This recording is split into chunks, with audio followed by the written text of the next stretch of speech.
اور اب بات کریں لاہور کی، تو لاہور میں رمضان المبارک کی آمد شروع ہوتے ہی ایشیا خورد و نوش کی قیمتیں آسمانوں سے باتیں کرنے لگی۔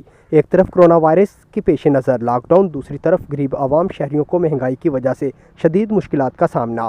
مزید تفصیلات جانتے ہیں ہمارا بیورو چیف لاہور سے تنویر وڑائچ سے۔ جی تنویر، لاہور کی کیا صورتحال ہے، آگاہ کیجیے گا۔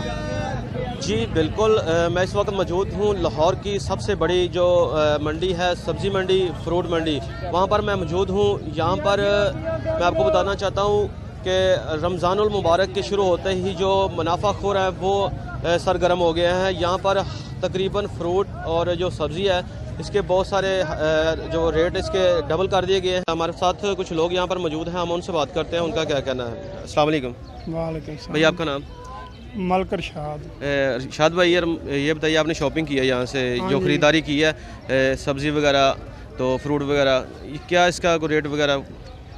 کیلا، سیب یہ مہنگا، نواں پھل جتنا ہے وہ سارا مہنگا۔ بہت شکریہ۔ فروٹ اور جو سبزی ہے اس کا کیا ریٹ ہے تقریباً؟ سبزی تو رمضان میں اتنی زیادہ کھائی نہیں جاتی، وہ مناسب ہی ریٹ ہے۔ باقی جو استعمال کی چیز ہے، پیاز، آلو وغیرہ یہ چلتا ہے، یہ تقریباً 100 روپیہ مہنگا ہو گیا 5 کلو کے پیچھے۔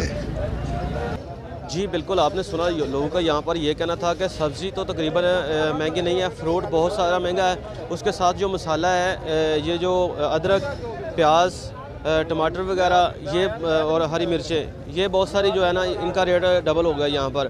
لوگوں کا کہنا ہے کہ حکومت کو چاہیے کہ اس چیز جو پرائز کنٹرول اتھارٹی ہے وہ یہاں پر آئے اور یہاں پر آ کے اس کو چیک کرے اور ہمیں جو سہولتیں دے کہ ہم رمضان میں جو روزے ہیں وہ ہم جو غریب بندہ ہے وہ بآسانی رکھ سکے۔